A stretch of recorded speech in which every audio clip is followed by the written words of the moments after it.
Hello, Bachcha Party. Namaskar, Adab, Sat Shri Akal, and Kim Chu. Welcome to SSP, the finest and the easiest way to learn the concept, the channel, and the place where you can feel the physics and then you realize that you are an Ish Mohabbat with the subject. So this is video lecture number 4 and we are talking about the mechanics. Yes, Bachcha log, so far we have finished 3 video lectures, an amazing session.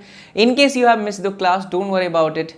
Tap your mobile screen anywhere, you will see there is chota sa symbol. I touch that eye, you'll be able to watch my previous video lectures from this chapter, and that all video lectures are very important. Trust me, if you do not have any kind of satisfaction on mechanics constrained motion, I'm telling you the reality. Follow all those video lectures which are already uploaded on this channel. Please bachcha log, just go through that. Definitely you'll be in mohabbat with that. Definitely you'll be in love with that. And this is the reality and this is the main motto of this channel. मैं हमेशा बच्चा party को कहता हूँ और आज आपको फिर से कह रहा हूँ कि physics is all about imagination. Physics is all about daily life example. And if you start learning the physics by clearing the concept, day will come in your life when you realize that you are in love with physics. And be ready to fall in love with physics again. Because this session is also going to be an amazing session. अब तक आपने जो चीज़ नहीं पढ़ा होगा ना, इससे related आपने कभी सोचा भी नहीं होगा, ऐसी छोटी छोटी बेसिक बातों से बना करके बेसिक बातों से बना करके will cover the entire advance level problem. So yeah let's begin the class बच्चा लोग. बट बिफोर वी स्टार्ट, छोटा सा जो है रिक्वेस्ट प्यारा सा कर देते हैं. नीचे जो बेल आइकन है बच्चा लोग उसे भी हिट कर दीजिए एंड साथ ही साथ चैनल को सब्सक्राइब नहीं किया है तो be a part of this channel, because if you are not a part of the channel we are nothing यार. आप लोगों के बगैर तो कुछ भी नहीं है ना. So please be a part of this channel. बहुत अच्छा लगता है जब आपके बेहतरीन कमेंट्स आते हैं. तो लेट्स स्टार्ट द क्लास. ये है हमारा देखिए, मैं उन सभी बच्चों को ज़रा एक बार एड्रेस करना चाहता हूँ जो ये कहते हैं कि सर ये वीडियो लेक्चर्स हम बोर्ड वाले देखें, कुछ जेईई मेंस एडवांस लेवल वाले बच्चे देखेंगे, नीट वाले बच्चे कभी कभी पूछेंगे. तो बच्चे मैं आपको बता दूँ कि this video lecture is for those students who just want to understand the physics. चाहे वो जेईई का बच्चा हो, चाहे वो नीट का बच्चा हो, चाहे वो बोर्ड लेवल का बच्चा, आपको बहुत मज़ा आएगा. आपने ऐसी चीज़ें कभी मतलब सुनी होंगी, इन सभी चीज़ों के बारे में आपने सुना होगा, बट इतनी बेहतरीन बातें जो है वो आप नहीं सुने होंगे. ये रियलिटी है, इसीलिए वीडियो को बीच में से मिस बिल्कुल भी मत करना. Stay tune and watch this video lectures till the end. So ये चल रहा है बच्चा लोग mechanics. I think lecture number 4 होगा और आज से कुछ हम इस मैकेनिक्स के अंदर न्यूटन्स लॉ ऑफ मोशन की तरफ घुसना स्टार्ट कर देंगे. ठीक है, तो आज की क्लास का जो पूरा का पूरा हॉट पॉइंट है and that is all about, you can say the key point बच्चा लोग, वो है नॉर्मल रिएक्शन फोर्स. एक तरह से फोर्स की ही चर्चा आज आप करने वाले हैं. चलिए, so let's start the class. But you know my method is I always start my class by recalling the previous video lecture, and trust me बच्चा लोग, this is the best way to start something in physics or any subject. Always ask yourself, क्या मुझे पिछला topic अच्छे से आता है? जवाब अगर yes है तो बच्चा कंटिन्यू करें, अगर नहीं है तो अपने आप को कोसना जरूर कि पिछला पढ़ाया हुआ मास्टर ने अगर इतनी शिद्दत से पढ़ाया है तो हमें क्यों नहीं आता, हमें इसे अच्छे से करना पड़ेगा.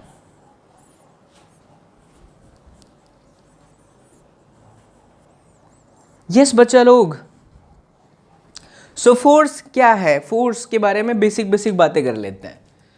ठीक है, तो फोर्स एक ऐसी क्वांटिटी है फिजिक्स के अंदर, force is a kind of quantity in physics जिसमें बच्चा पार्टी मैग्नीट्यूड की भी ज़रूरत होती है और साथ ही साथ में डायरेक्शन की भी ज़रूरत होती है ना. फोर्स एक ऐसी क्वांटिटी है जिससे मैग्नीट्यूड की भी जरूरत पड़ती है और डायरेक्शन की भी जरूरत पड़ती है. फॉर्मूला भी तुम्हें पता होगा, वही मैं लिख ही देता हूँ. हालांकि सब Newton second law of motion से आएगा, बट आप एडवांस लेवल की फिजिक्स, अच्छी वाली फिजिक्स पढ़ रहे हैं, इसलिए वो चीज़ें मैं उठा ले रहा हूँ जो आप 9th क्लास के अंदर सीखे होंगे. F is equal to M into A, mass into acceleration. फिर अगर हम बात करें इसके यूनिट की तो बच्चा इसका यूनिट होता है न्यूटन, बाबा के नाम से पड़ा हुआ है, और आप कह सकते हैं कि किलोग्राम मीटर पर सेकेंड का स्क्वायर, ठीक है। मतलब इसमें मैग्नीट्यूड की भी ज़रूरत है, इसमें डायरेक्शन की भी ज़रूरत है। फॉर्मूला ये है, और ये एक कैसी क्वांटिटी है, तो ये हमेशा एक वेक्टर क्वांटिटी होता है, क्योंकि देखिए मैंने कहा कि इसमें डायरेक्शन की भी ज़रूरत पड़ती है। कैसे हम कह सकते हैं इसमें डायरेक्शन की ज़रूरत पड़ती है? सिंपल सी बात है, अगर आप मुझे किसी ऑब्जेक्ट पे फोर्स अप्लाई करना है, suppose I have to apply some force over here, so I should apply some force in that particular direction to exert some force over here. अगर मुझे फोर्स यहाँ लगाना है तो मैं ऐसे थोड़ी बोलूँगा हे फोर्स देवता तुम इधर लग जाओ, लगेगा ही नहीं। मस्ट कंडीशन है कि डायरेक्शन देना पड़ेगा। सपोज मुझे मारना है तो मुझे उस डायरेक्शन में मारना पड़ेगा ना, वरना पता चला मैं ऐसे मार रहा हूँ तो किसी और को लग गया यार। तो फोर्स की कंडीशन ही यही है कि इसमें डायरेक्शन भी होगा, इसमें मैग्नीट्यूड भी होगा। न्यूटन पर मीटर स्क्वायर होता है, सॉरी किलोग्राम पर मीटर स्क्वायर होता है, और जो यूनिट होता है बच्चा लोग वो न्यूटन होता है। इसके साथ साथ ये याद रखिए ये ऐसा यूनिट होता है, इसका एक सीजीएस यूनिट भी होता है जिसको चुड़ैल बोलता हूँ मैं। चुड़ैल है ना, वो वाली चुड़ैल नहीं, डाइन बोलते हैं इसको। आई होप आप सभी बच्चों को पता होगा कि 1 न्यूटन में 10 की घात 5 डाइन होता है, राइट। मतलब सोचिए 1-2 डाइन से संभाला नहीं जाता भाई साहब, क्या बोलते हो यार। 10 टू दी पावर 5 डाइन है, बहुत सारी डाइन है, जीवन नरक कर देंगे आपका। इसलिए पढ़ाई पर ध्यान दें, जिस किसी की भी लाइफ में अगर है तो छोड़ दीजिए। कई लोग सोच रहे हैं मास्टर साइको है, बट मास्टर के पढ़ाने का यही अंदाज है बच्चा लोग। तो जीवन में अगर आपके डाइन है तो डाइन से दूर रहिए, भौतिक विज्ञान से मोहब्बत करें। चलिए ये हो गई छोटी सी बात। अब इनके साथ एक बहुत ही शानदार बात मैं आप लोगों को समझाना चाहता हूं कि इन द केस ऑफ फोर्स सिर्फ मैग्नीट्यूड और डायरेक्शन से काम नहीं चलता। जैसे जैसे आपका सेशन आगे बढ़ेगा, जैसे जैसे आप एक चैप्टर को खत्म करके जब दूसरे चैप्टर पर चलने की शुरुआत करने लगेंगे तो आपको यह एहसास होने लगेगा कि फोर्स के केस में हमेशा 3 चीज़ें बहुत महत्व की होती हैं।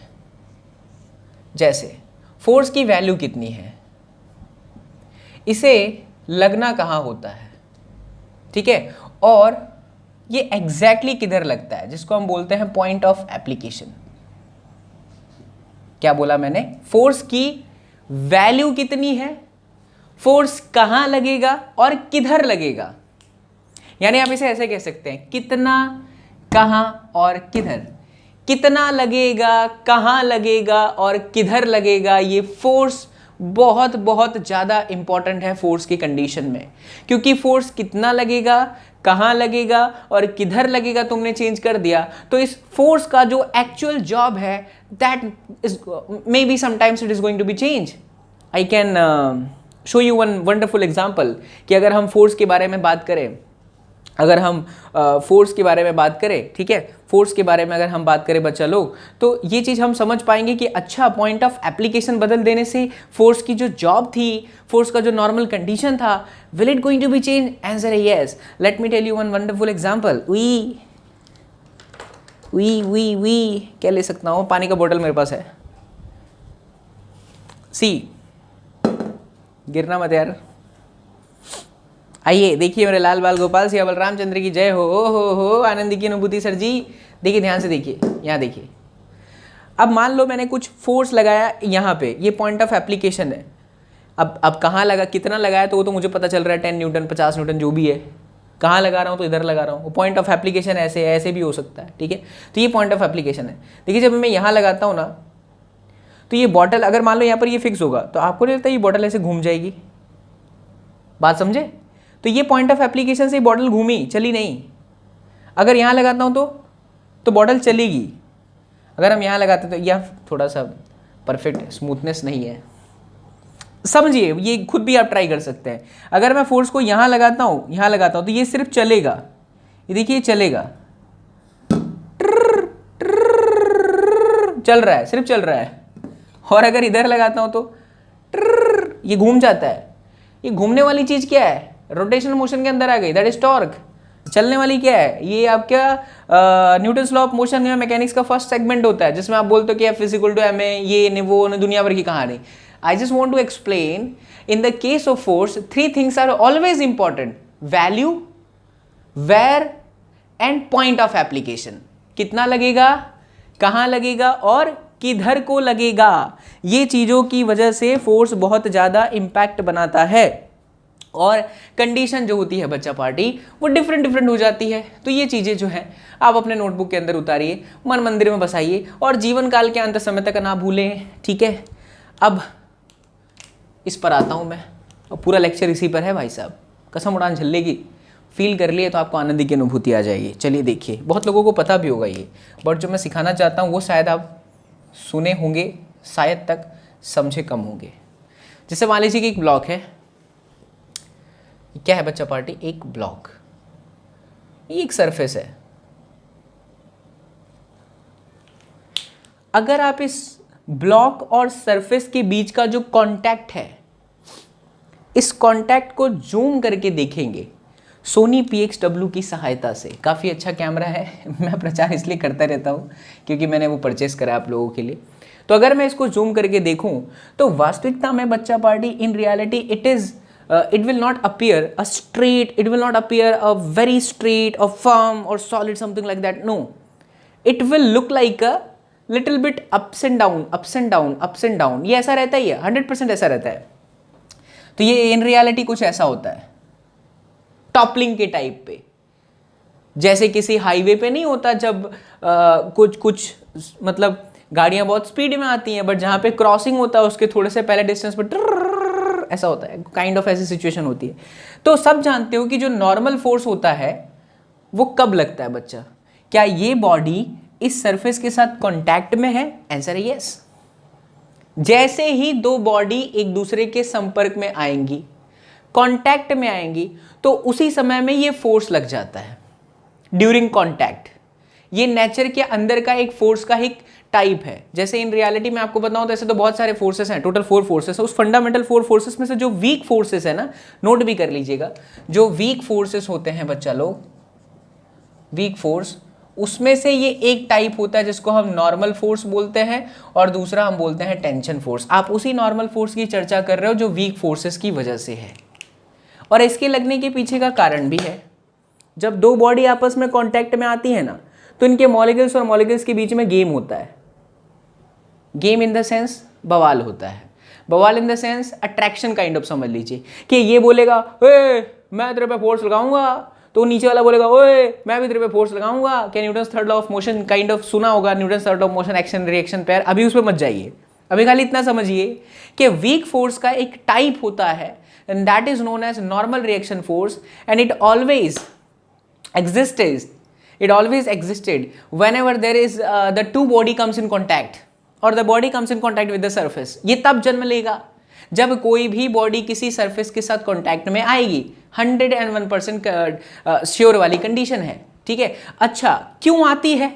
क्योंकि जो पहली वाली, जो ऊपर वाली बॉडी है या जो दो बॉडी हैं, वो जहां पर कांटेक्ट में होते हैं, उस कांटेक्ट के बीच में हमारे बहुत सारे एटम्स के बीच में अट्रैक्शन होता है, उसी की वजह से ये सिचुएशन आती है।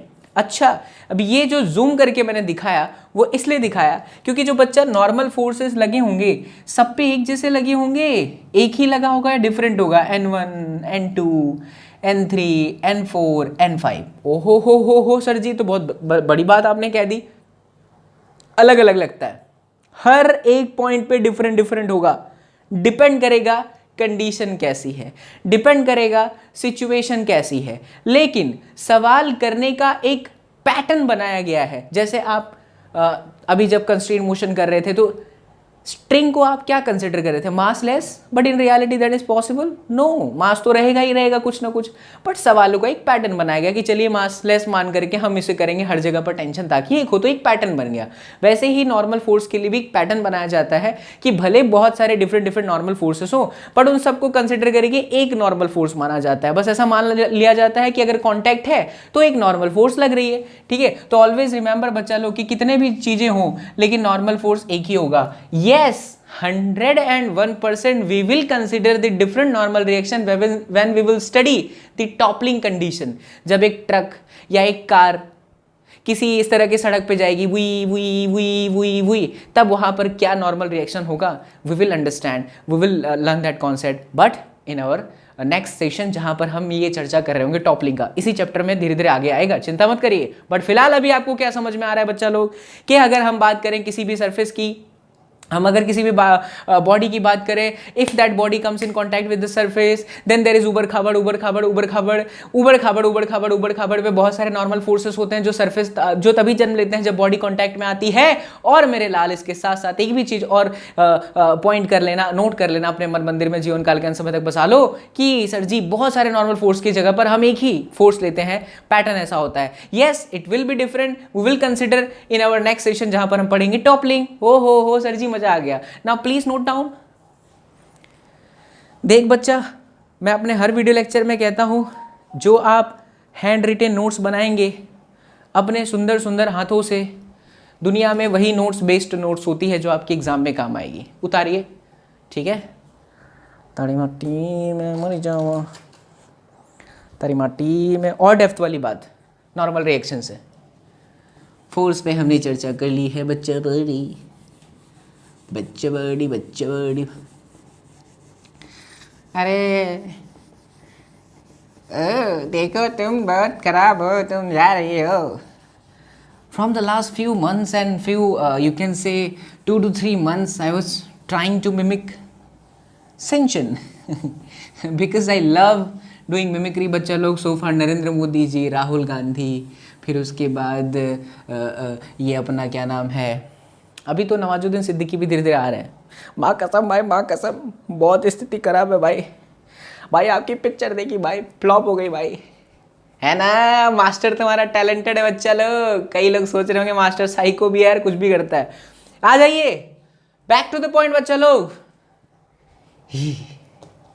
अब एक चीज समझाता हूं, ध्यान से सुनना। कसम उड़ान चल रही कि तुमको उसमें प्रॉब्लम होगी बट तुम बोलोगे नहीं, बट देखिए समझता है। इतनी बातें समझ में आ गई कि बॉडी का कांटेक्ट होता है तब ये लगता है उड़ीसा लगता है, वो इस तरीके लगता है। मान लीजिए बच्चा लोग ये हमारे पास टू बॉडी है, we have two different bodies comes in contact on the surface, name A and B. ठीक, मान लीजिए कि ये पूरा सिस्टम इधर की तरफ मूव कर रहा है। अगर मैं आपसे बोलूं normal reaction on B due to A क्या होगा? और बच्चा पार्टी दूसरी बात, ये ए है, ये बी है। अगेन मेरे लाल बाल गोपाल, normal reaction on B due to A क्या होगा? अगर बॉडी का मोशन इधर होता है तो ये पूरी बॉडी इधर जाए तो normal reaction on B due to A क्या होगा? और अगर बॉडी पूरी इधर जाए, ये दोनों इधर खिसक के आए हुई, तो बताइए, अरे सिमरन बताइए, normal reaction on B due to A क्या होगा? प्लीज पॉज द वीडियो को रोकें, सोचे और फिर वापस आए, है ना। आ गए? चलो देखो समझो। कितने बच्चा पार्टी का जवाब जो है इसमें लेफ्ट साइड है, इसमें अगर उसमें लेफ्ट साइड है, इसमें राइट साइड होगा, क्योंकि मोशन डिफरेंट है ना। अगर ऐसा सोच रहा है बच्चा लोग तो ये बिल्कुल गलत है। इस चीज को अपने मन मंदिर से निकाल के फेंक दे। मुझे पता है यही चीज तू पहले तक पढ़ा था, ऐसा ही सीखा था, बट ये गलत है, भौतिक विज्ञान की मर्यादा के खिलाफ है। इसीलिए कहते हैं बहुत इंपॉर्टेंट है बेसिक्स, बिल्कुल गलत है। इन दोनों में जवाब एक ही है। तो क्या चीज आपको समझ में आया? अगर दोनों में जवाब एक ही है तो क्या बदला मैंने? मोशन बदला ना, बट जवाब एक ही। इसका मतलब क्या है? क्या नॉर्मल रिएक्शन बॉडी के मोशन पे डिपेंड करेगा? आंसर है बिल्कुल भी नहीं। प्रैक्टिकली प्रूफ्ड बात है, इसे प्लीज नोट करें। छोटी छोटी बातें होती है जो बच्चों को तकलीफ देती है। Normal reaction, what do you think? Normal reaction depends on motion of the block? Answer है no, it will never depend on the motion of the block. So on which factor it will depend? आइए समझते। देखिए, अगर मैं बोलूं कि normal reaction, because contact तो यहां पे है, प्लीज फील करें इस बात को। फील कर लिया ना बच्चा पार्टी? फील कर लिया ना बच्चा पार्टी? तो तुझे और किसी चीज की जरूरत नहीं होगी, लगेगा भौतिक विज्ञान जीवन आज आनंद की अनुभूति होगी। देख, normal reaction on B due to A की वजह से बी पे, ए की वजह से बी पे, तो इसका जो डायरेक्शन है नॉर्मल रिएक्शन का ऐसा होगा, राइट साइड। अब आप समझे इस बात को। नॉर्मल रिएक्शन का डायरेक्शन हमेशा इस तरह से होता है कि जिस बॉडी पे लग रहा है वो बॉडी कंप्रेस्ड रहे, वो बॉडी क्या रहे, कंप्रेस्ड रहे। जैसे नॉर्मल सिचुएशन में हम इन्हीं सब सिचुएशन में हम लोग ऐसे याद करते हैं, परपेंडिकुलर टू द सरफेस, बस सही भी है नॉर्मल सिचुएशन में। बट अगर आप डेप्थ में घुस रहे हो तो इसमें एक और चीज आपको समझनी चाहिए और याद करना चाहिए। अगर एरो ऐसा है और अगर एरो ऐसा है तो दोनों का ही मतलब तो परपेंडिकुलर हुआ ना। तो सही क्या है, एक तरफ तो हम कह रहे हैं कि नॉर्मल फोर्स परपेंडिकुलर होता है, तो सर ये भी परपेंडिकुलर है, और अगर कोई बच्चा ऐसे बोले तो सर ये भी परपेंडिकुलर है। वास्तविकता में ये दोनों परपेंडिकुलर है, बट इसमें से सही एक ही है, और वो कौन सा है, राइट साइड वाला। तो अब आप एक चीज और पकड़ ले, अपने मन मंदिर में बसाएं कि हमेशा ये इस तरह से लगेगा कि बॉडी कंप्रेस्ड रहे, बॉडी क्या रहे, कंप्रेस्ड रहे। अच्छा, जब ये आप फोर्स ऐसा लगा रहे हैं तो वास्तव में ये जो धरती माता है ना वो कंप्रेस्ड हुई। लेकिन अगर आप ब्लॉक पे देख रहे हैं, अगर ऐसे ऊपर की तरफ है तो ब्लॉक कंप्रेस्ड हुआ ड्यू टू धरती माता, ड्यू टू धरती माता। सो क्या सीखा आपने कि normal force, yes 100% true, it always acts in the perpendicular direction, but along with perpendicular direction it must be act in such a way that it will always compress the body. Who is acting the body will always try to compress the another body. Who will apply the force, who will exert the force, the body that will exert the force will always in such a condition that body will compress the another body. Here in this situation, what is my question? My question to all of you is normal reaction on B due to A. So who is applying the force? Block A. So this block A's normal reaction will be in such direction that it will try to compress the another body, another target. So here you can see this A is trying to compress this body. If someone says कि sir इसका answer left direction में आया, तो इसका मतलब क्या हुआ, क्या वो बॉडी दूसरे को कंप्रेस कर रही है, भजिया, तो गलत हो गया। इसलिए बात को अच्छे से समझें। कुछ कंडीशन आपके सामने बता रहा हूं बच्चा लोग। पहली condition for normal reaction, condition number 1, जब बॉडी का कांटेक्ट होता है तभी लगता है। दूसरा, बहुत सारे टॉपलिंग के लिए हम सिंगल नॉर्मल फोर्स लिखते हैं।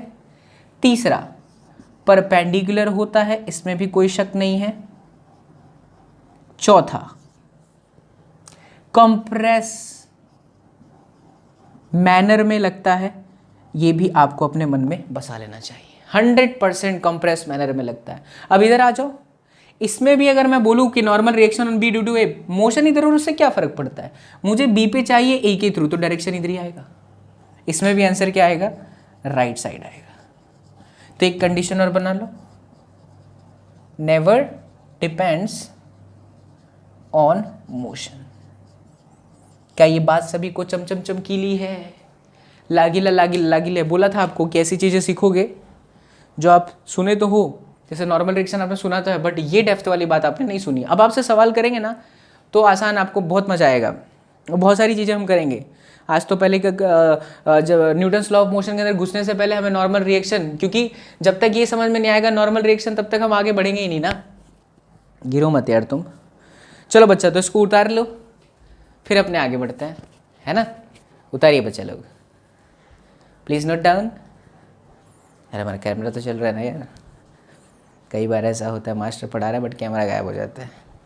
चलिए आइए देखिए, तारी माटी तारी माटी तारी माटी माँ मरी जाओ माँ, तारी माटी माँ।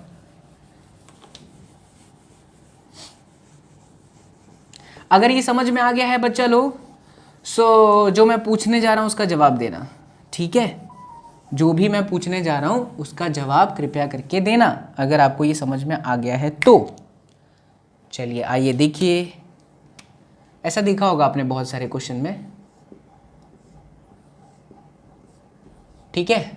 इस तरह से 3 ब्लॉक हैं, ये ए, ये बी, ये आपका सी। मेरा पहला सवाल, normal reaction on B due to A किधर है, normal reaction on C due to B किधर है, normal reaction on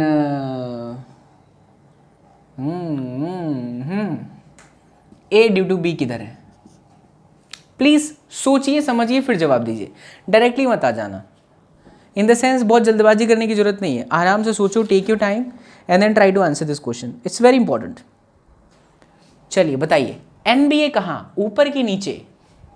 what is the condition? Perpendicular होगा, कंप्रेसिव मैनर में होगा। In this situation who is exerting the force? Block A is exerting the force on B, तो B पे A के through, तो ए compress करेगा, ऊपर की तरफ लगेगा, इसलिए ये हो गया आपका एन बी ए, ऊपर की तरफ। At the second condition, in the second condition NCB, who is applying the force? B is applying the force on which block? On C block. So B is applying the force on C in such a way that in compressive manner, तो C will be compressed ऊपर की तरफ, ठीक है। Now NAB, who is applying the force? B on which block? A, पूछ लोगे तो भी समझ में आ जाएगा। It is what? Normal reaction on A due to B, तो A पे B की वजह से लग रहा है, A मार खा रहा है, B मार रहा है, तो इसका नॉर्मल रिएक्शन ये देखिए NBA है, तो ये आपका हो गया NAB, तो ये कहाँ पर आ जाएगा? नीचे की तरफ। आई होप बच्चा लोग ये पॉइंट आपको अच्छे से समझ में आया होगा। और छोटी छोटी बातें होती हैं, जैसे n बराबर mg, वो सबको मालूम होता है ना, n बराबर mg, लिखने की तो जरूरत है नहीं। तो अगर मान लो इसका कुछ दे रखा है, ब्लॉक का मास इसका दे रखा है, इसका मास दे रखा है, तो आप आसानी से बता सकते हो कि उस पर कितना नॉर्मल रिएक्शन लग रहा है। बट ये बताना बहुत ज़रूरी था, बिकॉज जब हम FBD ओपन करेंगे, फ्री बॉडी डायग्राम ओपन करेंगे, तब तकलीफ ना आए, इसलिए ये छोटी छोटी बातें मैं कर रहा हूँ आपसे, ठीक है। तो हमने क्या सीखा? हमने ये सीख लिया कि नॉर्मल रिएक्शन कब लगता है? जब कांटेक्ट होता है तब, सरफेस के परपेंडिकुलर लगता है, इस तरह से लगता है कि बॉडी को कंप्रेस करे। तकलीफ आए तो हमेशा ये पूछिए अपने आप से कि आप किस पे नॉर्मल रिएक्शन दिखना चाहते हो, किसकी वजह से दिखना चाहते हो, तो आपको directly automatically you will get the answer, you will get the direction of the normal reaction. And the very next point is, if I talk about the zoom portion of the contact surface, then you'll come to know that there are lots of normal reaction together, but we always consider the one normal reaction because this is the kind of pattern, है ना, and we have to follow the pattern बच्चा लोग। yes, now please note down, इसको भी note करें, फिर अपने आगे बढ़ते हैं। मेरे लाल बाल गोपाल सिया बल रामचंद्र की जय हो, आनंद की अनुभूति आ रही है सर जी। आगे बढ़ते हैं। तरी माटी मम्मी जाऊँ, तरी माटी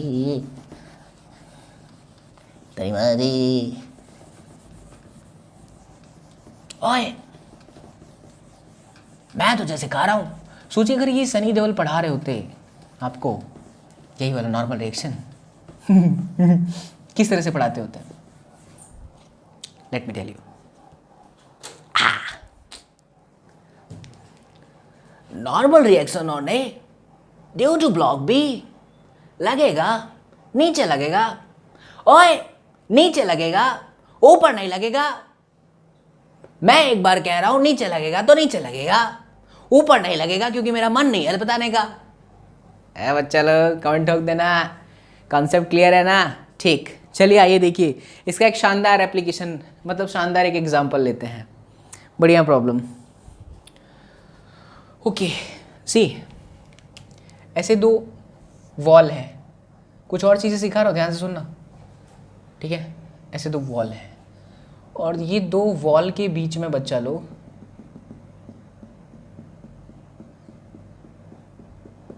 एक बॉल फंसा हुआ है, ठीक है, बॉल फंसा हुआ है। उई यार, बॉल तो अच्छे बनने चाहिए, फिर खराब हो गई। भाई बॉल अच्छी बन जा। हाँ बन गई, चलेगा, इतना तो चल जाएगा। अब देखो कितना वैल्यू लगेगा, मैं अभी मास वास पे नहीं जा रहा, मैं अभी आपसे सिंपल पूछ रहा हूँ। मुझे बताइए नॉर्मल फोर्स कहाँ कहाँ पे है? कांटेक्ट देखो ना, एक तो ये कांटेक्ट है और एक तो ये कांटेक्ट है, इसलिए मेरे लाल एक नॉर्मल फोर्स इधर लगेगा N1 और एक नॉर्मल फोर्स इधर लगेगा N2, ठीक है। ये नॉर्मल फोर्स का डायरेक्शन है और ये हम सभी को समझ में आ रहा है, ठीक है। अच्छा, मैं इसमें एक चीज़ आपको ये समझाना चाहता हूँ बच्चा लोग, ध्यान से सुनना।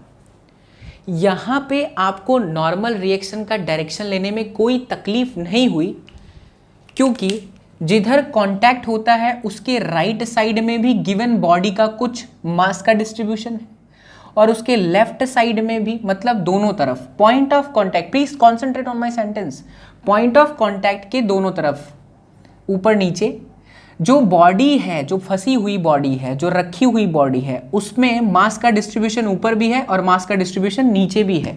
तो सरफेसेस दोनों तरफ है, जैसे यहाँ पर ये सरफेस है और यहाँ पे भी ये सरफेस है, यहाँ पे भी सरफेस है, यहाँ पे भी सरफेस है, बॉडी का डिस्ट्रीब्यूशन यहाँ भी है, यहाँ भी है। तो ऐसे में नॉर्मल रिएक्शन का डायरेक्शन बताना बिल्कुल भी तकलीफ नहीं देता, इसलिए कोई भी बच्चा बता सकता है सर सरफेस के परपेंडिकुलर होगा। तकलीफ कहाँ पर आती है, लेट मी टेल यू। ये आपका एग्जाम्पल 1, सभी में कुछ नया सीखोगे आप, इसलिए नोट करके लिखते रहना कि यहाँ पर मैंने क्या बताया। तकलीफ वाली बात अब मैं आपको पूछने जा रहा हूँ, ठीक है। चलिए आइए देखिए, मान लो कि ऐसी एक वॉल है, ठीक है, ऐसे एक वॉल है और यहाँ पर ना एक लैडर है, ऐसे क्या है बच्चा लोग, एक लैडर है, ठीक है, लैडर, कोई दिक्कत वाली बात नहीं, लैडर सीढ़ी फंसी हुई है। अब आप बताएं कहाँ कहाँ पे नॉर्मल रिएक्शन है। एक तो यहाँ पर कांटेक्ट है एक तो कांटेक्ट यहाँ पे। अब हमने ये पढ़ा है कि नॉर्मल रिएक्शन का डायरेक्शन सरफेस के परपेंडिकुलर होता है, बट यहाँ पर सरफेस तो एक तो ये वॉल की सरफेस है, दूसरा ये ऑब्जेक्ट की सरफेस है, बट ये नहीं समझ में आया है अभी तक कि कौन सी सरफेस के परपेंडिकुलर होगा। इन दिस सिचुएशन इसका भी सरफेस था, इसका भी सरफेस था, इधर भी था, इधर भी था, इसलिए परपेंडिकुलर हो गया। अरे बट ये भी सरफेस है ना, तो क्या ये फोर्स का डायरेक्शन नॉर्मल फोर्स का ऐसा होगा या ये ऐसा होगा? I know you know the answer, I know that you have the answer and that is correct one, but उसके पीछे का कारण समझिए, लॉजिक क्या है जो किताबों में लिखा नहीं होता। मुझे पता है आपका आंसर ये नीचे वाला है, सही भी है, बट बच्चा क्या ये होना चाहिए? तो होना चाहिए भी, क्योंकि एक तरफ तो हमने कहा है कि सरफेस के परपेंडिकुलर होगा, हाँ ये भी सरफेस है और ये भी सरफेस है, बट तकलीफ क्या है? तकलीफ यहां पे ये है कि जब ऐसी सिचुएशन आ जाए जहां पे जो गिवन ऑब्जेक्ट है उस पे मास का डिस्ट्रीब्यूशन ही एंड हो चुका हो। क्या हो चुका हो? मास का डिस्ट्रीब्यूशन ही एंड हो चुका हो, मास का डिस्ट्रीब्यूशन ही खत्म हो चुका हो। तो हमेशा उस चीज को ऑब्जर्व करें जिसका मास अभी भी डिस्ट्रीब्यूटेड है, मतलब वो भरा हुआ है, उसकी सरफेस अभी भी है। जैसे इस पर्टिकुलर पॉइंट पे यहां पर देखेंगे और यहां पर देखेंगे तो काली वाली वॉल का दोनों तरफ सरफेस है, तो जिसका सरफेस दोनों तरफ होगा उसके परपेंडिकुलर आपको लेना है। इसीलिए बच्चों ये आंसर आता है। आप ये सवाल अपने आप से करें तो मैं जो आपको समझाना चाहता हूं ना वो आपको पता चलेगा, हाँ ये बिल्कुल सही है कि ये जो आंसर था, कौन सा वाला, ये जो आप आंसर दे रहे थे इस सरफेस के परपेंडिकुलर बिल्कुल सही था, बट ये भी तो सरफेस था ना, तो ऐसा भी होना चाहिए था, बट ऐसा नहीं हुआ। लॉजिक क्या है कि इस पॉइंट ऑफ कांटेक्ट पे हमेशा ये देखना चाहिए कि किसकी सरफेस ज्यादा है। जिसकी सरफेस ज्यादा होगी आंसर उसी के हिस्सा। यहाँ पे ये ज्यादा था, ये इधर भी है, इधर भी है, ये खत्म हो चुका है, तो हमेशा परपेंडिकुलर हो जाएगा। यहाँ देखिए खत्म हो चुका है, ये है, इसीलिए इस सरफेस के परपेंडिकुलर ऐसा आएगा। So this is N1 and this is N2. Got my point? एक और इलिस्ट्रेशन इसी में ध्यान दीजिए। अब अगर आपको समझ में आ गया तो फिर आप इसका आंसर दे सकते हैं।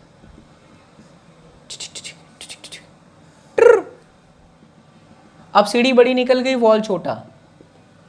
अब सीढ़ी बड़ी निकल गई, वॉल छोटा। अब क्या लगता है, अब आप अगर ऐसा आंसर देंगे तो ये गलत है, क्योंकि ये पॉइंट ऑफ कांटेक्ट पे वॉल का खत्म हो गया है सरफेस, लेकिन ऑब्जेक्ट का सरफेस अभी भी है। तो जिसका सरफेस होता है उसको देख के आंसर दिया जाता है, इसलिए इसका सही आंसर है ये, ना कि नीचे वाला। चलो ये हमारे लिए N1 हो गया, और यहाँ पर बच्चा लोग, यहाँ पर तो चलो ये नीचे वाला वॉल है तो ये आपका N2 हो गया। Got my point. बड़े इंपॉर्टेंट बातें मैं आपसे बता रहा हूँ, शेयर कर रहा हूँ। ये सब चीज़ें बहुत इंपॉर्टेंट है बच्चा लोग, क्योंकि जब आप अच्छे लेवल की अच्छी वैरायटी के क्वेश्चन करेंगे ना, आपको डायरेक्शन नहीं पता होगा तो आप नहीं कर पाएंगे। एक और बहुत इंपॉर्टेंट बात, एक और बहुत इंपॉर्टेंट बात सुनिए ध्यान से। तिड़िक तिड़िक तिड़िक तिड़िक तिड़िक तिड़िक तिड़िक तिड़िक तिड़िक तिड़िक तिड़िक तिड़िक तिड़िक तिड़िक तिड़िक तिड़िक तिड़िक तिड़िक। जैसे मान लो ये सरफेस है और ये एक लैडर था, ये एक लैडर था, उसको ऐसे रखा है, ठीक है।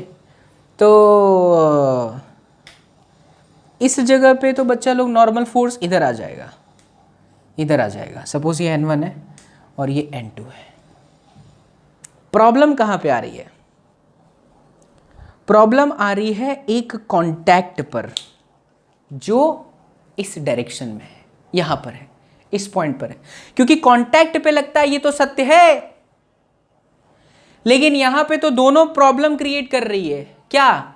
यहां पे ना मेरा ये मेथड लग पाया ना मेरा ये मेथड लग पाया। यहां पर देखिए ये ऑब्जेक्ट भी खत्म हो जा रहा है, ये भी खत्म हो जा रहा है, और कांटेक्ट तो दूसरे सरफेस के साथ है ही नहीं, वॉल के साथ, ये आपस में ही कांटेक्ट है। तो पहली बात ये कि जब दोनों डिस्ट्रीब्यूटेड हो तो कोई दिक्कत नहीं आएगी। दूसरी, एक डिस्ट्रीब्यूटेड हो तो समझ जाए, दूसरा तीसरा एक डिस्ट्रीब्यूटेड हो तो समझ जाए, लेकिन ना दूसरा कंडीशन लगे ना तीसरा कंडीशन लगे ना पहला कंडीशन लगे, तब हमेशा आंख बंद करके बच्चा लोग आपको दो नॉर्मल रिएक्शन मानने पड़ेंगे, एक हॉरिजॉन्टल डायरेक्शन में और एक वर्टिकल डायरेक्शन में। कोई भी डायरेक्शन हो सकता है, इधर भी ले सकते हो इधर भी ले सकते हो, but must remember they should be perpendicular to each other. ऐसा क्यों, वो आपको समझ में आ जाएगा धीरे धीरे जब आप रोटेशनल मोशन के अंदर घुसोगे तब। अभी मेरे को चर्चा करना इसलिए इंपॉर्टेंट था बिकॉज जब हम रोटेशनल मोशन के अंदर जाएंगे ना बच्चा लोग, वहाँ पे इसका बहुत रोल है। क्या सीखे हो वो चीज़ याद रखो। एक तरफ नॉर्मल रिएक्शन लेना कितना आसान हो जाता है जब दोनों तरफ डिस्ट्रीब्यूशन होता है, नहीं होता तो फिर तकलीफ आती है। उसको क्या ध्यान रखना है कि जिसका बड़ा हो उसके परपेंडिकुलर ले लो, जिसका बड़ा उसके परपेंडिकुलर ले लो। लेकिन अगर ऑब्जेक्ट का ही पता नहीं चल रहा हो, सरफेस का ही पता नहीं चल रहा हो, तो हमेशा उस पॉइंट पे तकलीफ आए तो फिर दो पॉइंट मान लें, एक हॉरिजॉन्टल डायरेक्शन में और एक वर्टिकल डायरेक्शन में, ठीक है। वेज वाले सवाल, सॉरी फिक्स्ड वाले सवाल, हिंज्ड वाले सवाल, कई बार ऐसे सवाल होते हैं चैप्टर नंबर्स रोटेशनल मोशन के अंदर। जैसे एक रॉड है और इसको आपने ऐसे खील मार करके, खिल्ली मार करके टिक ठोक दिया, यहाँ पर ठोक दिया, अब ये फिक्स्ड है, यहाँ से फिक्स्ड है। तो अब तकलीफ यहाँ पर ये है कि नॉर्मल रिएक्शन ले कहाँ पे, क्योंकि यहाँ पर तो क्या हो रहा है कि इसका कांटेक्ट तो है ही, बट समझ में नहीं आ रहा नॉर्मल रिएक्शन कहाँ ले, समझ में नहीं आया। और ऐसा एक ही सिचुएशन स्पेशल केस बनता है जहाँ पर किल्ली वाली आती है और ये बिल्कुल इसको मैच करता है। तो आपको क्या करना चाहिए, एक ले लीजिए अलॉन्ग परपेंडिकुलर और दूसरा ऐसे अलॉन्ग, और वो दोनों हमेशा एक दूसरे के क्या होने चाहिए बच्चा लोग, 90 डिग्री। तो ये सभी एग्जाम्पल्स को बच्चों अच्छे से अपने नोटबुक में उतारो और ये सभी बातों को लिखना कि यहाँ पर सर ने क्या बोला, यहाँ पे मैंने क्या बोला है, यहाँ पे मैंने क्या बोला है, यहाँ पे मैंने क्या बोला है और यहाँ पे मैंने क्या बोला है। बिकॉज ये सभी चीज़ें अगर आप अच्छे से कर लेते हो तो आपको समझ में आ जाएगा कि आगे हमें कैसे बढ़ना है। चलिए उतारिए, नोट डाउन करें, फिर अपने आगे बढ़ते हैं बच्चा लोग।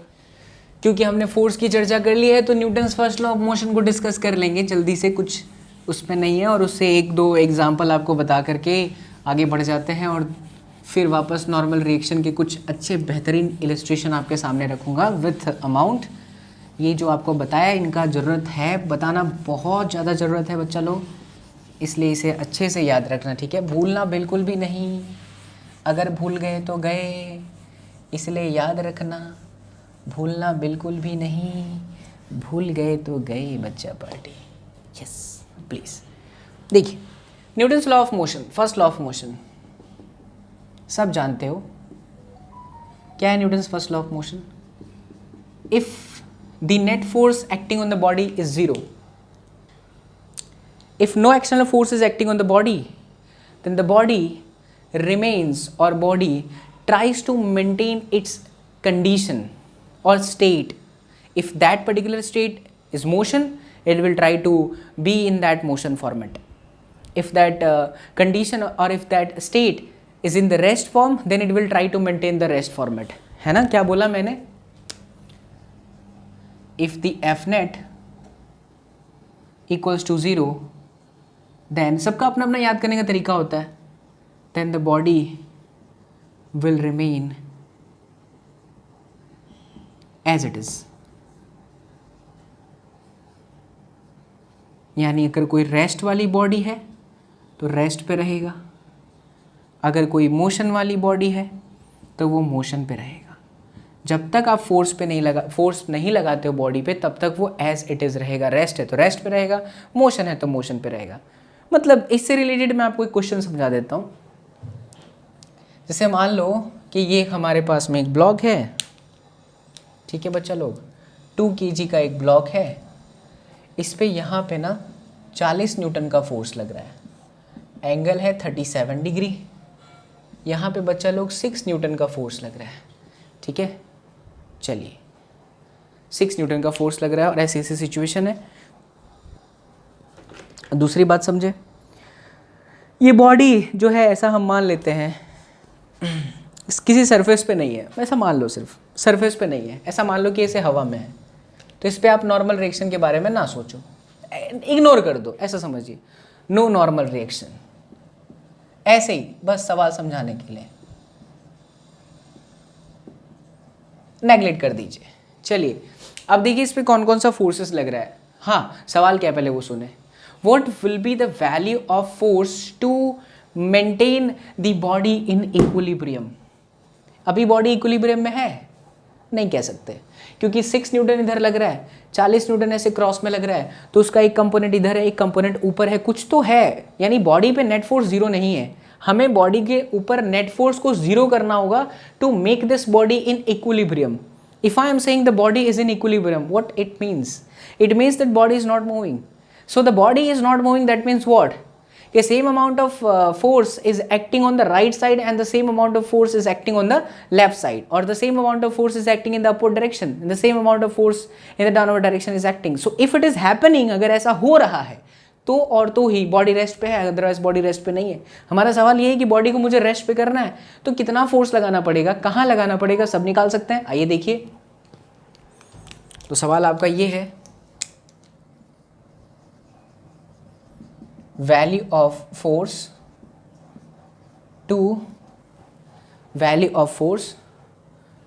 to maintain the equilibrium, ठीक है। अब देखो ये 40 न्यूटन यानी कि 40 cos 37 इज 4/5, 8 चौक 32, ये 32 न्यूटन। यहाँ पर आया बच्चा लोग 40 sin 37, एंड sin 37 की मैं बात करूँ तो 3/5, ये आया 24। नीचे की तरफ mg that is 20 Newton. Confirmation है, राइट साइड में 32 न्यूटन लग रहा है, तो लेफ्ट साइड में और कितना लगाऊं कि इधर बैलेंस हो जाए। 32 इधर 6 लग रहा है बच्चा, तो 32 में से 6 चला जाएगा तो कितना हो जाएगा भाई साहब, 26।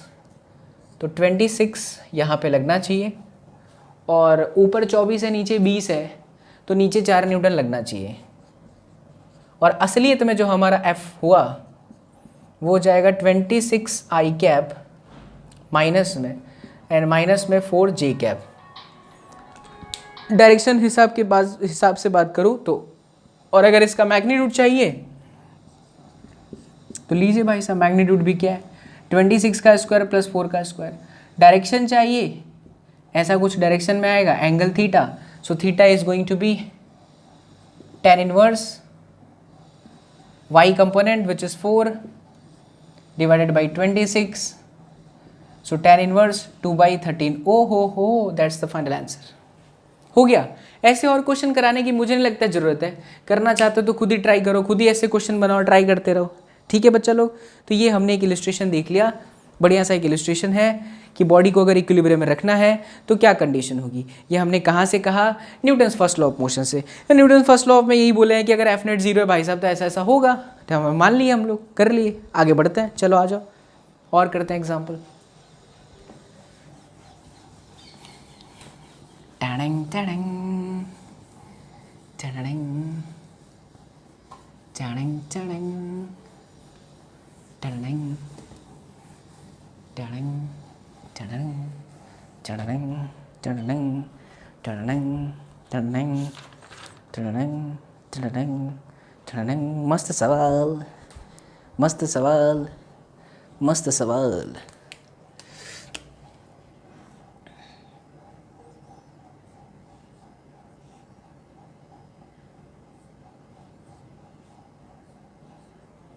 ये 2 kg का, ये 6 kg का, नहीं 4, ये 6 kg का, ऐसे 3 ब्लॉक रखे हैं।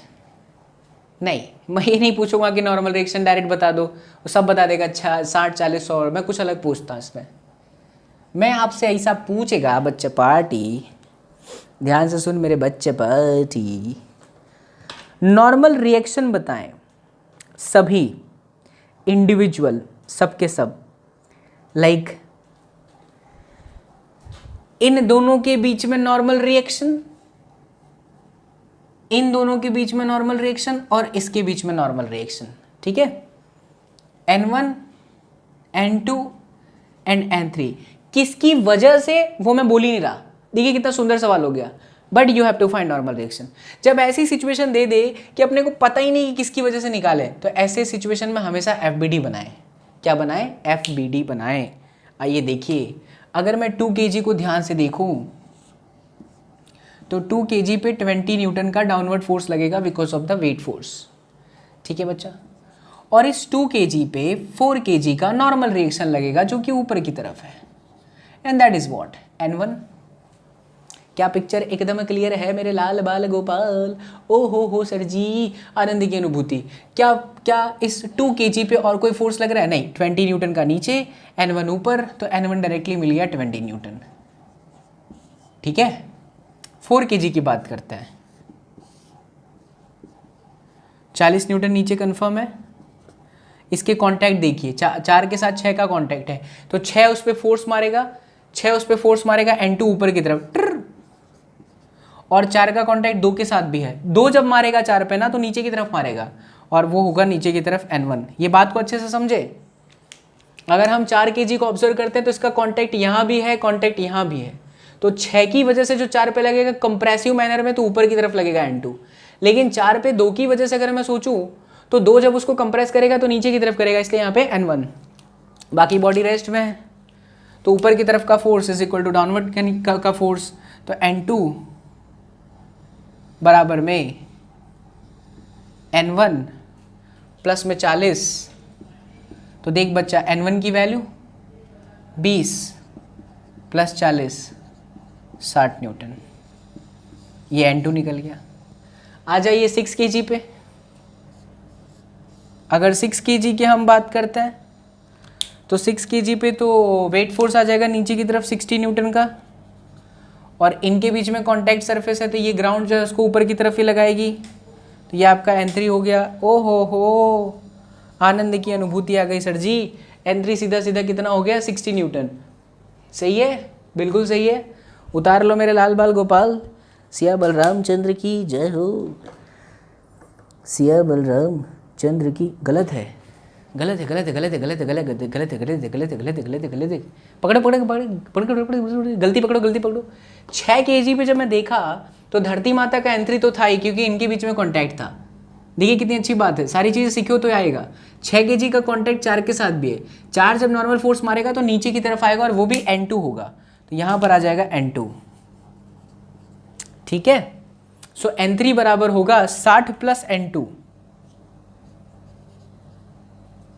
60 प्लस N2 120 न्यूटन। 6 4 10 तो 12, बिल्कुल सही है। और वही आप बोलते हो N बराबर mg, ठीक है। चलिए ये भी हो गया।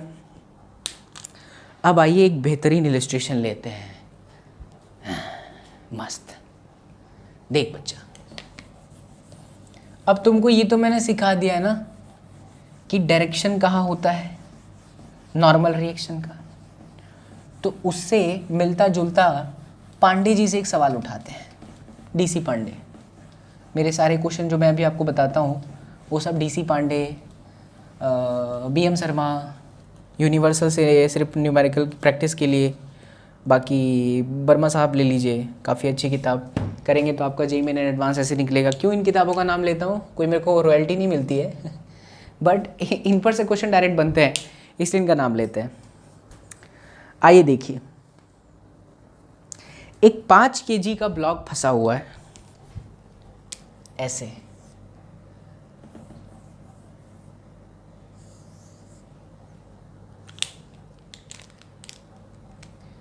तड़ी मरी मरी जावा, ऐसे फंसा हुआ है, ठीक है बच्चा। बॉल फंसा हुआ है, 5 kg का मास है, और यहाँ पर जो एंगल बन रहा है 37 और यहाँ पर भी एंगल है 37, दिख रहा है? ये दोनों तरफ जो एंगल है वो 37 पे है। आपको मिलकर के बताना है कि नॉर्मल रिएक्शंस की वैल्यू क्या होगी, N1 और N2 की जो वैल्यू होगी वो मेरे बच्चा लोग क्या होगी। पहले ट्राई करें, हो सकता है दोनों सेम हो सकता है दोनों डिफरेंट हो। अभी सेम लगने के पीछे का चांसेस ये है क्योंकि जो डिस्ट्रीब्यूशन हुआ है ना, बॉल को इस तरह से रखा है कि वो सेम है, 37 डिग्री इधर है 37 डिग्री इधर है, तो चांसेस है कि दोनों सेम होगा। आइए मिलके करते हैं। पहले देखिए नॉर्मल फोर्स किधर है। एक नॉर्मल फोर्स तो इधर जा रहा है, ये सेंटर, एक नॉर्मल फोर्स इधर N1 और एक नॉर्मल फोर्स इधर सरफेस के परपेंडिकुलर, ये आया इधर N2। ध्यान से देखना, ठीक बच्चा लोग। ओ हो सर जी, आनंद की अनुभूति आ गई है, सच्ची? हाँ, अब देख मेरे लाल बाल गोपाल सिया बल रामचंद्र की जय हो। ये 37 है ना, एक लाइन यहाँ खींचूं, ये 37, ये 90, ये 53, पक्का? तो ये लाइन और ये लाइन के बीच में एंगल 90 है, इसलिए ये 37, ठीक? ये 37 हो जाएगा, तो ये भी तुम्हारा 37 होगा। और अगर ये 37 होगा तो ये वाला बच्चा 53 हो जाएगा। अरे चमचम चमकीला लागिला, हाँ सही है, 53। तो देखो इस चीज़ को ध्यान से देखना, यहाँ पर एक कंपोनेंट आएगा N2 का, that is N2 cos 53, right? और बच्चा लोग इधर एक कंपोनेंट आ जाएगा N2 sin 53। ओहो, इसी तरह से बच्चा इधर के बारे में मैं सोचूं, ये 37 तो ये एंगल 53, वापस ये 37 तो वापस ये वाला एंगल, ये 37 है तो ये 37, और अगर ये 37 है तो ये आपका 53 हुआ, सही है। यहाँ पर हो जाएगा N1 cos 53 और यहाँ पर हो जाएगा N1 sin 53। हो आ गया सर जी। अब ध्यान से देखें, ये ऑब्जेक्ट था तो इस पे दो फोर्सेस ऊपर की तरफ लग रहे थे, एक था आपका N2 sin 53, दूसरा था आपका N1 sin 53, और नीचे की तरफ है 5 kg की वजह से 50, ठीक है? और ये जो है इधर N1 cos 53 और इधर N1, ये N1 है ना, ये N2 cos 53। गजब। देखो right side is equal to left side अगर हम करें, क्योंकि बॉडी रेस्ट में, बॉडी तो मूव कर नहीं रही है, तो ये जो फोर्स है वो इसके बराबर होएगा, इसलिए मेरे लाल बाल गोपाल N1 बराबर N2 हो जाएगा। प्रूफ भी हो गया। और ये दोनों मिलके 2N1 sin 53 म्हणजे 4/5 इज इक्वल टू 50। तो ये हो गया बच्चा लोग N1 बराबर 5 × 50 बटे में 8, चौका 25, 25 पंजे 125 बटे में 4। ये लीजिए आपका N1 आ गया, और वही वैल्यू क्या है यहाँ पे N2 है। मतलब दोनों तरफ जो नॉर्मल रिएक्शन की वैल्यू होगी वो 125 डिवाइडेड बाई 4 होगी। कितनी होगी? 125 डिवाइडेड बाई 4। देख लो मैंने कहीं कुछ लोचा तो नहीं मारा है, एक बार अच्छे से देख लेना। देख ले बच्चा पार्टी, कहीं कुछ लोचीला तो नहीं है? लोचीला मतलब मिस्टेक तो नहीं है? यस बच्चा पार्टी, मुझे लग रहा था कि इसके अंदर कुछ मिस्टेक है, मिस्टेक पता चल गई है। देखो क्या गलती पता चल रही पता है? इस एंगल को देखो 53 है, तो ये 53 आना चाहिए था, नहीं है, गलत है। मैंने क्या गलती करी कि 37 और इसको नॉर्मल को इससे परपेंडिकुलर कर दिया, विच इज़ नॉट पॉसिबल। जरूरी नहीं है नॉर्मल हो मतलब परपेंडिकुलर हो। ये जो है N2 वो इस लाइन के परपेंडिकुलर, इसकी क्या गारंटी? ऐसा मुझे लगा, इसलिए मुझे जब कर रहा था तो मुझे लग रहा था कि कुछ तो गड़बड़ है दया, कुछ तो गड़बड़ है। कोई बात नहीं, छोटी सी चेंज है। ये 37 है ना, तो ये सामने वाला 37 होगा। अल्टरनेट एंगल पता है ना, ये 37 है तो बच्चा ये भी क्या हो जाएगा, 37 हो जाएगा। गुड। अब अगर ये 37 है, ये 37 है, तो बस उसको चेंज करना और क्या, यहाँ पे साइन 37 कर देते हैं। बाकी ये तो cos 37 ही होगा, कट जाएगा, है ना, ये cos 37 होगा, 37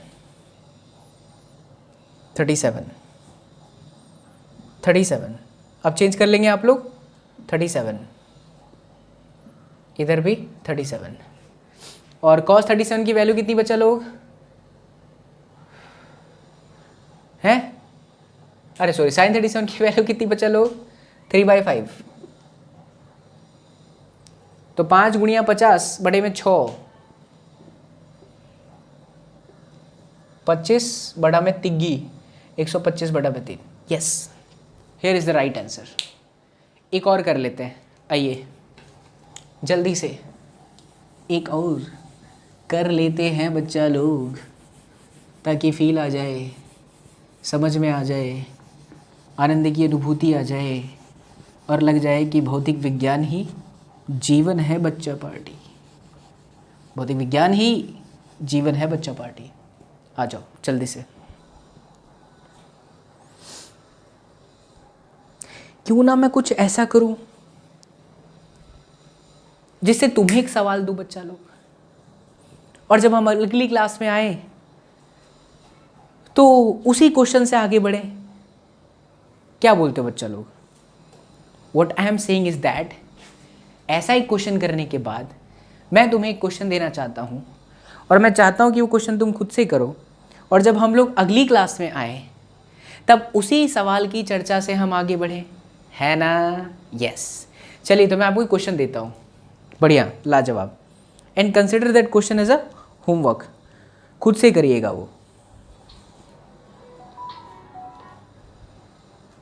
आ जाओ, याद रखना नेक्स्ट क्लास में सवाल यहीं से उठाऊंगा मैं, मतलब हम आगे यहीं से बढ़ेंगे। यार डिजिटल बोर्ड जल्दी से आ जाता, क्या है कि ऐसी दिक्कतों का सामना नहीं करना पड़ता है। तारी माटी तारी माटी तारी माटी,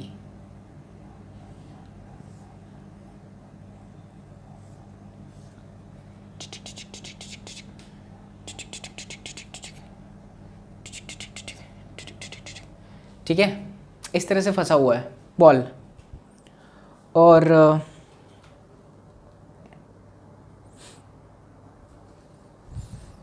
ये दे रखा है बच्चा लोग, इनके बीच का डिस्टेंस 6 मीटर।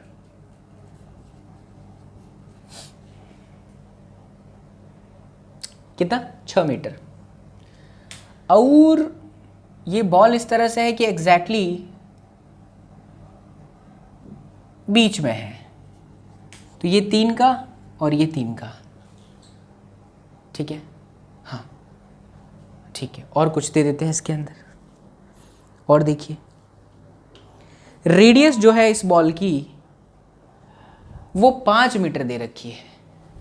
हाँ, अब आई ना असली बात समझ में। रेडियस जो है इस बॉल की वो 5 मीटर दे रखी है, और मास जो है बच्चा लोग इस बॉल का वो 5 kg है। बताइए कि जो N1 और N2 है, ये तो पता चल रहा है ना, यहाँ पे एक N1 है और यहाँ पे एक N है, सो N1 कितना होगा एंड N2 कितना होगा। एन अमेजिंग क्वेश्चन आपके सामने इस तरह से फंसा हुआ है बॉल, बताएं फिर N1 कितना होगा और N2 कितना होगा, ये आपका क्वेश्चन। सो बच्चा क्लास को हम यहाँ पर करते हैं एंड। क्लास को एंड करने से पहले एक बार सारी चीज़ें आपको रिकॉल कराना चाहता हूँ। कंस्ट्रेंट मोशन से स्टार्ट किया था मैंने, स्ट्रिंग कंस्ट्रेंट मोशन सिखाया कि रस्सी अगर टाइट है तो कैसे उसके बीच के डिस्टेंस को कांस्टेंट रखने के लिए वेलोसिटी का component along the surface along the string should be constant. Illustration लेते लेते छल्ले वाले क्वेश्चन के साथ साथ आपको मैंने वहाँ तक लेके गया, कहाँ तक, जहाँ पे हम पुली से रिलेटेड बात समझे। पुली से रिलेटेड बात में Vp बराबर V1 plus V2 divided by 2 आया। फिर पुली से रिलेटेड जो फॉर्मूला था उसके कुछ इलिस्ट्रेशन कराने के बाद मैंने आपको सिखाया कि कैसे इसमें एक और लॉजिक अप्लाई किया जा सकता है और टेंशन के थ्रू भी हम इसको कर सकते हैं। टेंशन के थ्रू करते हुए हमने एक मेथड बनाया जिसका नाम दिया पॉइंट मेथड। पॉइंट मेथड बनाने के बाद मैंने आपको सिखाया कि कैसे बड़े से सवाल को आसानी से किया जा सकता है with the help of that concept कि स्ट्रिंग का कनेक्शन ऑब्जेक्ट के साथ देखिए, पॉइंट जिसे चलना है तो बाकी को रेस्ट पे कर दो, वो पॉइंट अगर उस लेंथ को घटाए तो फिर माइनस लेना, बढ़ाए तो फिर प्लस लेना। ये क्वेश्चन कराने के बाद सीधा एंट्री लिया हमने वेज किस में था, हाँ वेज कंस्ट्रेंट में, वेज बोल रहा था, हो जाता टंग स्लिप, कोई दिक्कत वाली बात नहीं। तो वेज कंस्ट्रेंट को कराने से पहले मैंने आपको एक दीवार के साथ रस्सी लगा करके, पुली लगा करके, एक ब्लॉक लगा करके समझाया कि ग्राउंड फ्रेम से इजी क्वेश्चन पड़ जाते हैं या फिर वेज फ्रेम से। उसको कराने के बाद बच्चा मैंने आपको एक कॉन्सेप्ट सिखाया कि जहां पर दो ऑब्जेक्ट के कॉन्टैक्ट होते हैं उस कॉन्टैक्ट के सरफेस के परपेंडिकुलर डायरेक्शन में 2 पॉइंट सिलेक्ट करिए और वो 2 पॉइंट का वेलोसिटी उसी एक्सिस जो कि सरफेस के परपेंडिकुलर है उसके अलोंग कंपोनेंट देख लीजिए। अगर ऐसा चीज हो जाता है तो फिर जय श्री राम और फिर सवाल आपके बनने लगता है। और फिर आज की क्लास बेहतरीन क्लास, नॉर्मल रिएक्शन पे ज़्यादा चर्चा, Newton's first law of motion, illustration और ये जो सवाल आपके सामने है। ठीक है, उम्मीद करता हूँ बच्चा लोग कि सारे पॉइंट आपके अच्छे से समझ में आए होंगे। प्लीज़ वीडियो के डिस्क्रिप्शन को चेक करिए जहाँ पर एक सुंदर सा एप्लीकेशन आपका वेट कर रहा है। उस एप्लीकेशन के माध्यम से आप आसानी से अपने डाउट सॉल्व कर सकते हैं। मिलते हैं हम हमेशा हमारे नेक्स्ट क्लास में, हमेशा ही मिलते हैं। Till then do whatever you want to do man, but don't trouble your mom. Take care. तहे दिल से आप सभी का शुक्रिया। Thank you so much for watching all the videos. Thank you so much for all the love and support. Keep showering your love बच्चा party. See you in the next class. Bye, take care. With this problem, we'll see you with this problem.